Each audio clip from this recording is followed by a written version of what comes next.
Semua yang saya kasih, saya cerita ni kisah benar berlaku pada kerjaya dia, seorang doktor. Dia ada 2 anak, dan saya nak cerita ya, anak ni anak yang Down syndrome. Anak ni dia panggil apa yang autism. Dia panggil apa dia, yang satu autism kronik, dia panggil apa? Dia panggil apa? Dia autism kronik, dia ada satu lagi depan tu. Okey lah, dyslexia, tak apa-apa sangat. Dia autism kronik, dia tak boleh urus diri. Okey, baik, okey lah.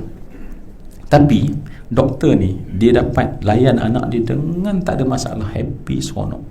Saya nak cerita dengan kita jenis dia. Dia kata dia tak macam ni dulu. Dulu dia tak macam ni. Dulu sebab dia doktor,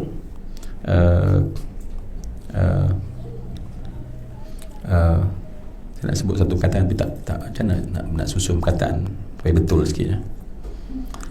Penampilannya sangat okey. Okey ke saya cakap macam tu? Terima kasih. Ya, sebab saya nak cerita je, bukan maksudnya saya tu tengok kata kan. Baik. Dia kata saya ada satu prinsip hidup. Prinsip saya adalah bila saya nak, saya rancang, saya usaha, saya dapat. Rancang, usaha, dapat. Itu prinsip saya. Dulu masa saya belajar, saya nak jadi doktor. Saya rancang, saya usaha, saya jadi seorang doktor. Tip top. Bila dia bekerja, nak kahwin. Bila kahwin, tentulah kalau wanita nak suami macam mana ya? Suami, saya tak pernah jadi wanita. Nak suami yang macam mana? Biasanya yang ada kerjaya, yang kacak, yang bergaya, yang caring, yang bla bla bla. Okey. Dia usaha, dia rancang, dia nampak seorang, dia rancang, dia usaha, dia dapat. Laki-laki itu pilot. Saya tengok gambar dia, memang kacak orang dia. Dia cantik orang dia. Dan bila dah berkahwin nak apa? Of course nak anak. Seorang kacak, pandai, cantik, bijak, bergabung. Boleh bayang nak anak macam mana? Allahu Akbar. Saya nak cepat saja. Akhirnya dia melahirkan anak. Anak dia yang saya nak cerita tadi, macam Mak Saleh dah. Dia punya cantik betul. Baby tu macam mata tu kat biru dah ya, kulit bersih, putih, rambut blonde, keriting. Sampai 3 tahun baru dia tahu ada perubahan pada anak. Dan doktor pakar kawan dia bagi tahu memang anak dia kena autism kronik. Dan baru dia perasan. Dan pada masa tu nak cerita apa dia, redha tadi, dia tak boleh terima. Dia rasa tertekan, depressed. Dia tengok anak dia bila autism kronik, dia tak boleh urus diri, menggelupur, tantrum dan dia rasa hidup dia musnah. Banyak dia marah, anak tersebut menjadi mangsa ya, dia cubit ya, bila dia berhenti kerja, dia kata sebab dia tak tahan, dia terpaksa berhenti kerja. Dan kemudian kalau orang tanya dia, kalau orang tak kenal dia about life, saya tidak ada anak, saya malu nak mengaku saya ada anak macam tu. Dia ada duit, dia buat satu rumah di belakang rumah besar dia dan letak anak dia kat situ.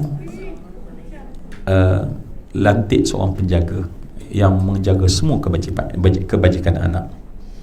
Bermula daripada hari itu, anak dia tak nak tengok. Dia plan dengan suami dia, dan dia orang sampai ke Amerika buat supaya apa ni, genetik ni dia, saya tak tahu perawatan dia orang buat supaya semua genetik nanti yang lahir okey. Maka nak ringkas cerita, dia mengandung, dia happy sangat.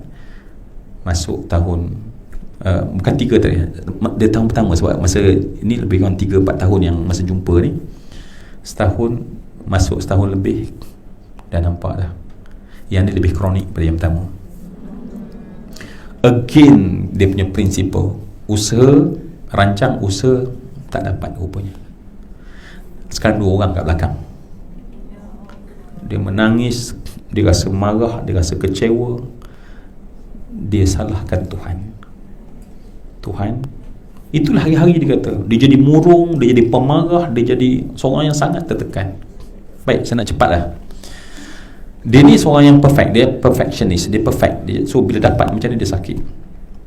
Satu hari dia terdengar satu kuliah aja. Allah bagi hidayah, Allah boleh buka hidayah pada seorang. Dia bukan nak masuk, dia duduk kat luar je, kat masjid, dia tengah duduk parking, dia masuk bilik air, dia berhenti, masa dia pakai kasut. Dalam kuliah tu, penceramah tu kata, Allah tak akan tanya kamu apa yang kamu mahu dan tak jadi hak kamu. Allah hanya tanya apa yang kamu dapat, apa yang Allah beri pada kamu. Allah tak tanya apa yang kita nak rumah besar tak dapat, Allah tak tanya. Allah tanya rumah yang kita ada sekarang. Allah tak tanya kita punya dream car yang kita tak dapat, Allah tanya kereta yang kita ada. Dia kata ucapan biasa ni tiba-tiba dia rasa seram sejuk badan dia. Tiba-tiba dia rasa, ya Allah, aku ni nak berdiri depan Tuhan, berdiri kaki aku, dua kaki aku berdiri depan Tuhan. Apa aku nak jawab pada Allah tentang doa anak aku yang Allah bagi pada aku? Dia terus masuk dalam kereta, dia bawa kereta berhenti tepi jalan, dia menangis. Dia kata dia menangis. Kemudian dia terus balik ke rumah, masuk kawasan garaj, dia terus berlari ke belakang rumah. Dia buka pintu rumah, dua orang budak terkejut, tak tahu siapa yang berdiri depan dia sebab dia tak kenal itu mak dia. Makin besar dah rupanya anak aku. Dia meluru pada anak, dia peluk semau-mahunya sambil dia kata apa dia, wahai Allah, syurga tu di sana, tapi inilah anak kuncinya. Syurga tu di sana, tetapi inilah anak kunci syurga aku, yang kalau di sini aku asyik patah, nanti macam mana aku nak masuk syurga di sana? Suami anda, itulah anak kunci anda ke syurga. Anak-anak saya, anak-anak kita, itulah anak kunci kita. Semua tanggungjawab kita itulah anak kunci yang kalau kita patah dia, bagaimana mungkin kita nak ke syurga? Dia kata, dia rangkul anak dia keluar, dia mandikan, anak ni terkejut, baru pandai panggil mama. Lepas tu dia dengan bangga sampai saya jumpa tu dengan, sebab dia kata setiap sakit susah makin besar nilai redha Allah, sayang Allah. The power of intention, kuasa niat dalam hati. Sebab tu semua yang dikasih sekalian, yang paling betul kita kena perbetulkan sekarang adalah soal niat kita. Macam seperti kita katakan tadi, aku buat bukan kerana engkau wahai suamiku, aku buat kerana Allah. Tetapi kerana Allah hanya menerima yang terbaik, aku akan bagi the best untuk kamu. Tetapi ingat, Allah menyebut dalam Al-Quran berulang-ulang kali, bila kamu buat baik, bukan untuk orang lain. Untuk siapa? Untuk diri sendiri. Allah pulang untuk diri sendiri, untuk diri sendiri.